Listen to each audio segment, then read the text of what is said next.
இறுதி யுத்தத்தில்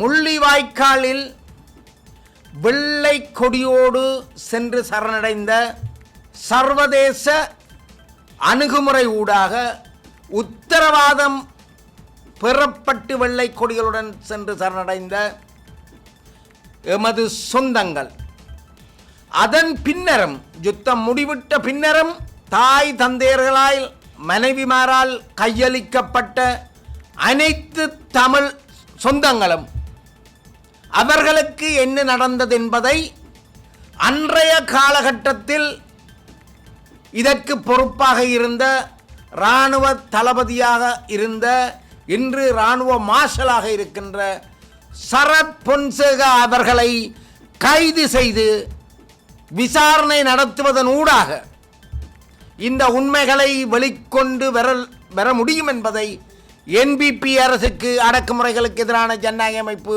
கூறி வைக்க விரும்புகின்றது.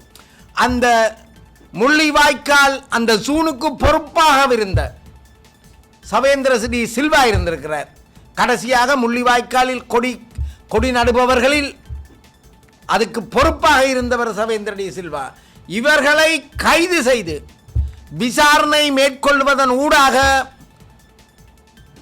எங்களது உயிருடன் கையளிக்கப்பட்ட மனைவிமாரால் தாய்மாரால் வெள்ளை கொடியுடன் சென்று சரணடைந்த சர்வதேச அனுசரணையோடு சரணடைந்த அனைவருக்கும் என்ன நடந்தது என்பதை, அந்த உண்மையை இராணுவ மார்ஷல் சரத் பொன்சேகாவும் சவேந்திர டி சில்வா அவர்களையும் விசாரணைக்கு உட்படுத்துவதன் ஊடாக அந்த உண்மையை வெளிக்கொணர்ந்து அந்த விடயத்தை எங்கட மக்களுக்கு என்ன நடந்தது, அந்த உயிருக்கு என்ன நடந்தது, சவேந்திர சில்வா ஏதாவது ஒரு குலத்தை தேடி முதலைகளுக்கு எங்களது சொந்தங்களின் உயிர்களை பசியார விருந்தளித்தாரா, அல்லது நடுக்கடலுக்குள் கொண்டு சென்று அவர்களை எல்லாம் கொத்து கொத்தாக கொலை செய்தாரா?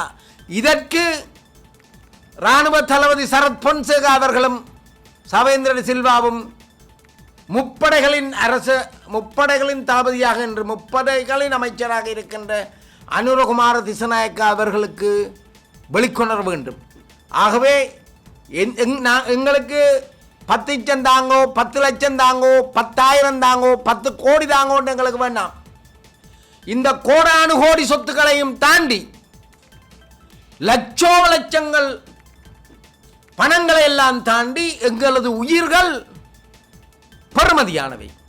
அந்த உயிர்களுக்கு என்ன நடந்தது என்ற உண்மையைத்தான் நீதி அமைச்சர் ஹர்சன நாணேக்கரா சொல்ல வேண்டுமே தவிர, நாங்கள் கண்டுபிடிச்சிட்டோம், நாங்கள் அவைக்கு கம்பன்சேஷன் கொடுக்க போகிறோம், அவைக்கு இது அதெல்லாம் எங்களுக்கு தெரியல. முதல் கம்பன்சேஷனை பற்றியோ இதுக்கான நஷ்ட ஈடு, இதுக்கான நிவாரணங்களை பற்றி கதைப்பதற்கு முன்பதாக எங்களது தனித்துவமான அந்த உயிர்களுக்கு என்ன நடந்தது, உயிரோட கொண்டு போய் கொலை செய்து போட்டு, அது என்பிபி அரசின் நீதி அமைச்சராக இருக்கட்டும், என்பிபி அரசாக இருக்கட்டும், எவராகவும் இருக்கட்டும், உயிரோட கொலை செய்த, உயிரோட காணாமலாக்கப்பட்ட அனைவருக்கும் நீங்கள் பதில் சொல்லியாக வேண்டும். கொழும்புல எந்த தம்பியோட நடந்து போன பிஎம்எஸ் டிராவல்ஸில் வேலை செய்த ஸ்ரீ என்றவரை வெள்ளவேன் தூக்கிட்டு போயிட்டு, எனக்கு சுவிசில இருந்த ஒருத்தன் போன் அடிச்சு சொல்றான், உன்னையும் தூக்குவேன் என்று. இந்த சம்பவம் நடந்ததுக்கு பிறகு நான் சொன்ன உன்னால முடியுமென்றா தூக்கி பாரு. அப்படி எங்கட தமிழர்களே பின்னாலும் முன்னாலும் இருந்து இந்த புலனாய்வாளர்களுடன் வேலை செய்து எங்கள் இனத்து உயிர்களை, எங்கள் இனத்து சொந்தங்களை, தமிழர்களை காணாமலாக்கினவர்கள். அன்பு தம்பி அர்ஜுனாவின் கைது சம்பந்தமாக கேள்விப்பட்டவுடன் மிகவும் மனம் நொந்து போனது. குலப்படிக்கார தம்பியாக எங்களால் அறிமுகப்படுத்தி காப்பாற்றப்பட்ட தம்பி அர்ஜுனாவின் குலப்படிகள் ஏராளம். அது எல்லை மீறி போய் இலங்கை போக்குவரத்து பிரிவு போலீசாருடன் கதைக்க பேச தெரியாமல் நடந்ததன் விளைவு கைது வரை சென்றிருக்கின்றது. தம்பி அர்ஜுனா அவர்கள் தொடர்ச்சியாக நண்பர் அன்பு தோழர் ராமலிங்கம் சந்திரசேகர் அவர்களை கடுமையாக தரம் குறைத்து சில வேளை வேறு வேறு விதங்களாக அவரை தாக்குவது மலையக சொந்தங்களின் உள்ளங்களை புண்படுத்துகின்றது என்பதை தம்பி அர்ஜுனா புரிந்து கொள்ள வேண்டும்.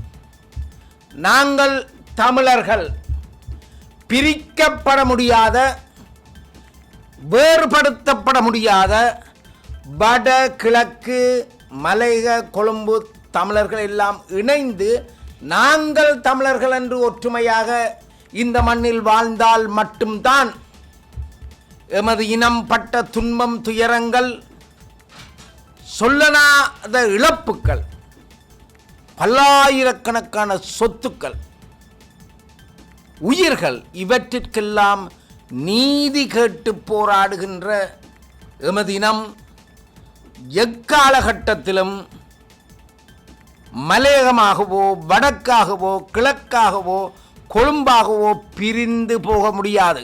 அர்ஜுனா நாங்கள் சும்மா சொல்லக்கூடாது, ஒரு ஆளுமை உள்ள ஒரு இளைஞன். அவருக்கு எல்லாம் அத்துப்படியாக தெரியும். அவருக்கு தெரியும் இது என்ன, ஒரு டிராஃபிக் போலீஸ் ஒரு துண்டு தான் தரும், அதுக்கு தான் பே பண்ணி போட்டு போவேன்.